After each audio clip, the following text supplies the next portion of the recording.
FSN Radio. It's all about what's next. Go to financialsurvivalnetwork.com and sign up for your free weekly newsletter. You'll also get 3 free reports. The Financial Survival Network.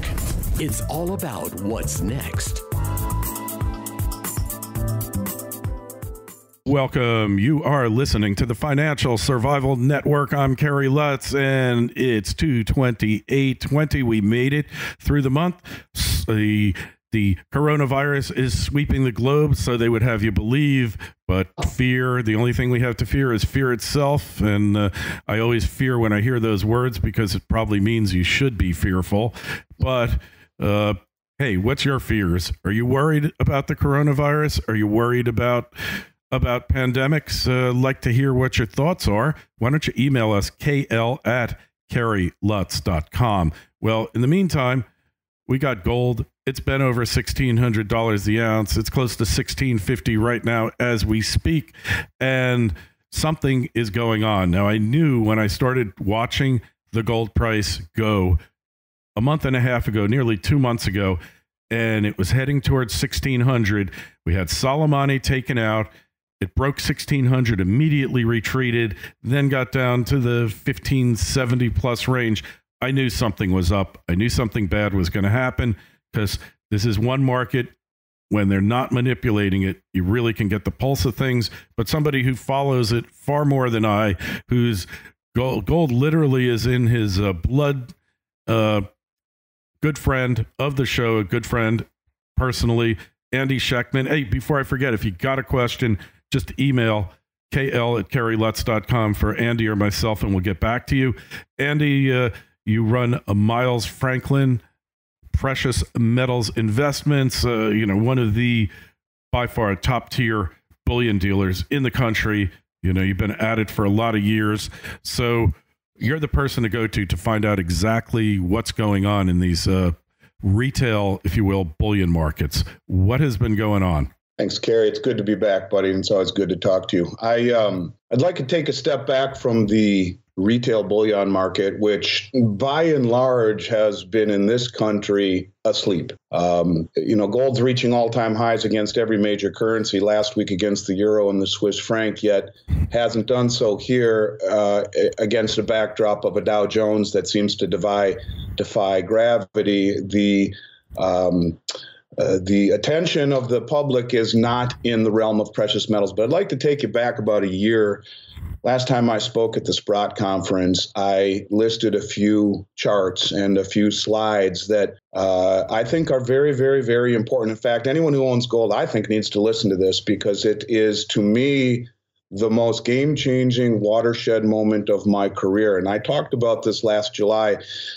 I think that the central banks, Kerry, take care of themselves first. And every year they meet in Basel, Switzerland, and they develop strategy. In Basel is the Bank of International Settlements. It's considered the central bank's central bank. And in 2019, April 1st of last year, gold was reclassified from a tier 3 asset to a tier 1 asset. And that is the most game-changing event of my career. Let me explain. And by the way, I think that they told the central banks that this was going to happen in 2017 because before I explain what it is, in 2018, the central banks had gone from net sellers in 17 to massive accumulators in 18. In fact, more gold than they had purchased in any time in the previous 55 years. 2019, that number was up almost 90%. And every central bank from Central America to Eastern Europe is gobbling up gold right now as we speak. It's voracious in their accumulation.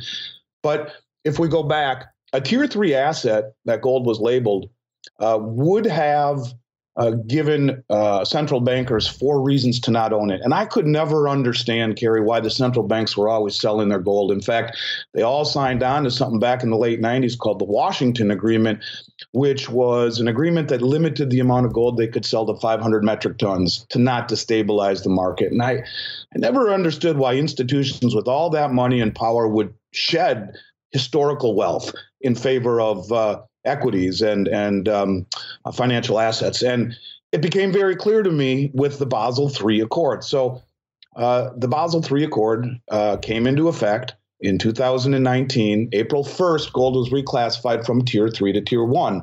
There are 4 reasons that a Tier 3 asset would not want to be owned in terms of gold. Number 1, cost money to store. Number 2, paid no interest. Number 3, unpredictable. But the biggest reason that the central banks were always selling their gold was the 4th reason. The Tier 3 asset only enabled those countries to value 50% of the value against their balance sheet, which would completely denigrate the ability to sell bonds, to transact international business. And so the new wave bankers, especially the ones that supplanted the gray hairs, would say, what the hell do we want this stuff for? Let's get rid of it. Let's buy the only other Tier 1 asset on the planet. The only other Tier 1 asset were U.S. treasuries and dollars. And so they would buy the treasuries and the dollars, which would be predictable, cost no money to store, pay a rate of return, and not denigrate the balance sheet. Fast forward to April 1st of 2019, after 2 years of massive accumulation by the central banks, they announce Basel III, that it is now the only other Tier 1 asset on the planet next to U.S. dollars and gold. Also the only Tier 1 asset that is not simultaneously someone else's liability. So the bottom line is the banks are massively de-dollarizing. They are accumulating gold massively ahead of the curve.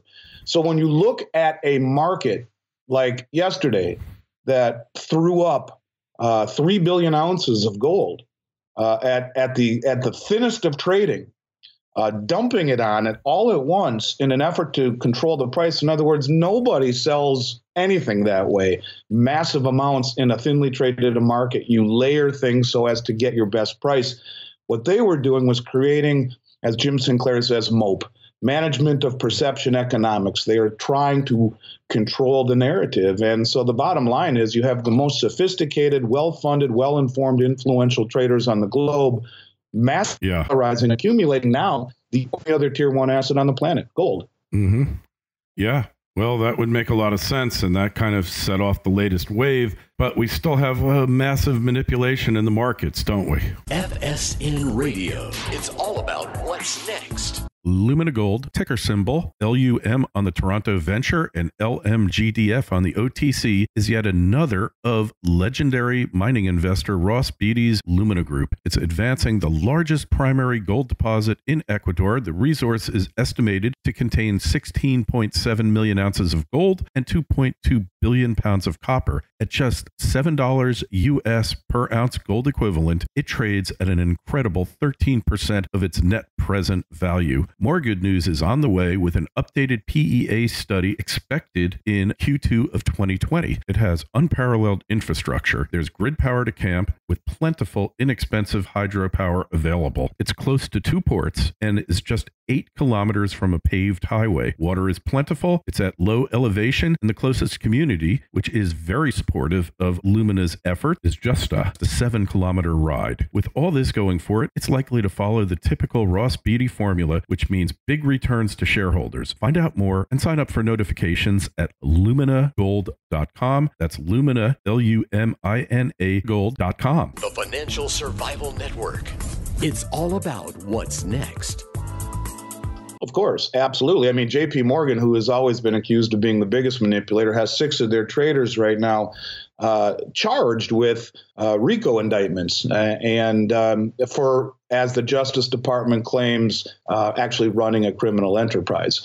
But yet the market continues to move higher. I think they are manipulating it in an effort to control the perception of reality. While the demand is so strong world over, you can see as gold is up again today, they are trying their hardest to step on it, but it doesn't want to stay down. And that's really what seems different to me than in years past. I've been doing this for 30 years, Kerry, and every time back in the day they'd step on it, the neck would get broken and it would be down for weeks on end and just get lost. It would go dark. And now the resiliency is fantastic. You can see that there are people out there using every bit of weakness as an opportunity to accumulate. That is classic cost averaging.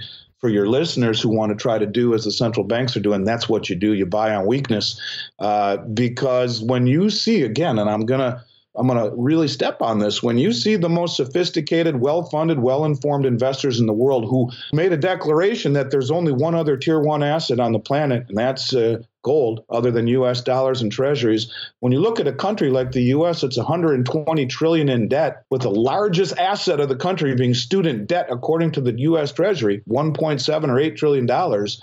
I think it's time, and the central banks are ahead of the curve, and they understand this. They get it, and they're starting to get away from the dollar. Yeah. Well, I don't know how they're going to get away from the dollar absent a total collapse of the monetary system, because, look, if you look at what's happening in China over the coronavirus, virtually all of the small businesses there will run out of cash within the next 30 to 90 days, probably most of them closer to 30 days. Even medium-sized and bigger companies are looking at 90 days. The coronavirus has basically shut down the economy of China. And just like we have just-in-time inventory, we also have just-in-time cash management, meaning companies don't keep a lot of cash on the balance sheet anymore. They don't have, with the exception of the largest corporations, your Microsofts, your Apples, your Googles, and Facebooks. But outside of them, companies don't have this huge surplus of cash. And now we're finding out the limitation of just-in-time inventory, as well as the limitation of just-in-time cash flow. The Chinese bank has to be printing up trillions of dollars right now, and the Federal Reserve, if it hits here in the U.S., is going to have to do the same. They'll have to do the same anyway to keep this thing going, won't they? Well, yeah, with the yield curve inverted as it is now, the Fed, Jerome Powell will not let that happen. He'll come in and he'll lower interest rates. If the overnight fund rate is higher than everything but the 30-year, you have a classic inverted, which is the precursor of recession, and they'll do what they can. They'll lower interest rates again. In fact, I think they have no choice but to continue to lower interest rates, even get, Trump talking about negative interest rates.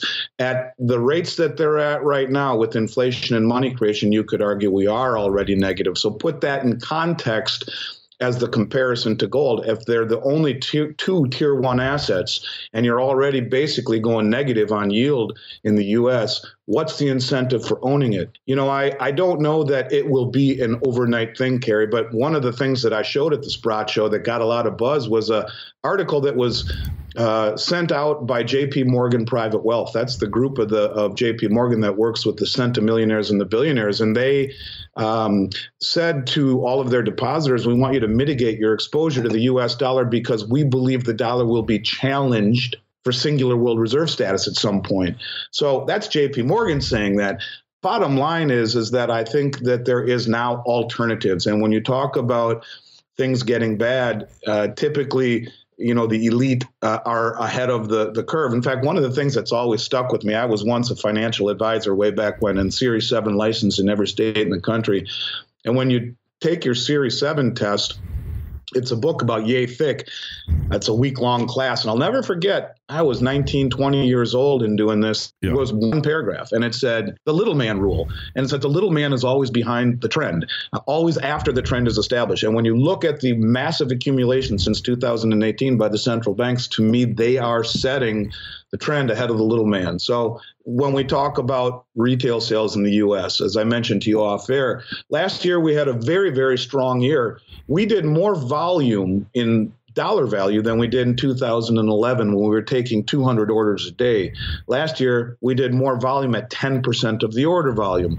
With gold reaching all-time highs against every major currency, including the euro and the Swiss franc, the people are asleep, enamored by a Dow and an S&P 500 that seem to rise like a helium balloon and ignore gravity. At some point, the helium runs out and the balloon comes crashing back down to Earth. I don't know if it's the corona. Yeah. I don't know. But I do know that the most sophisticated investors on the world are looking at gold differently than they have in my entire career.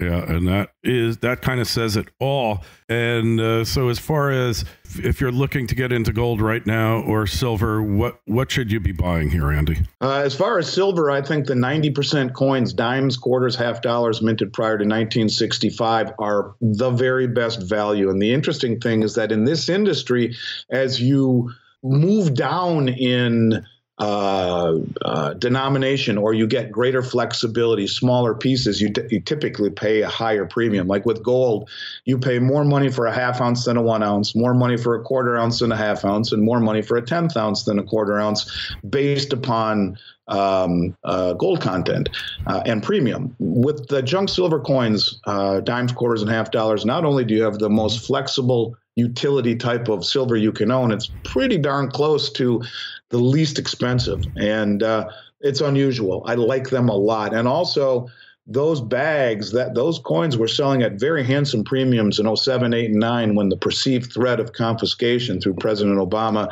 became acute. And so I think you have premium potential in an item that can't be reproduced. As far as gold, you and I talked maybe 2 years ago about numismatic gold coins, and right. To my dismay, they are still what I consider to be the best value I've seen in gold in 30 years in the industry. They have virtually no premium whatsoever. You can buy certified and uncirculated $20 gold pieces that were trading at 50, 60, 70% premiums in 08 and 09 for less than gold eagles. The bottom line is, Kerry, that you want to maximize the gold and silver you own without, A, being penny wise and pound foolish by buying large bars, let's say, that are not commensurate in savings with the loss of flexibility. And you want to get gold that is widely recognized. Now, if you can buy numismatic coins without paying more for them, without that opportunity cost, I strongly urge people to consider that. If I'm not buying numismatic coins, I'm buying something from the U.S. or the Canadian Mint most often, because that's synonymous with quality, integrity. It's like Pepsi and Coke. Yeah, agreed. All right. Well, hey, we kind of have to run now. Really appreciate you stopping by. Again, Andy's site is milesfranklin.com. Go there now. You can call you. What's the phone number if they want to talk to you direct, Andy? I'd like them to email me personally at andy@milesfranklin.com. I will respond to every single email. They can reach me at 800-255-1129 direct. I am a big advocate of being accessible.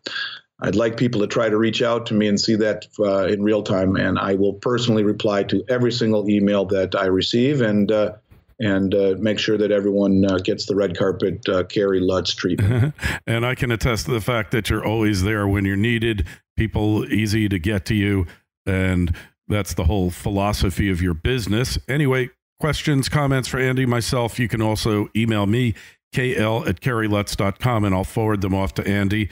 And Twitter feeds at Kerry Lutz, Facebook page, Financial Survival Network.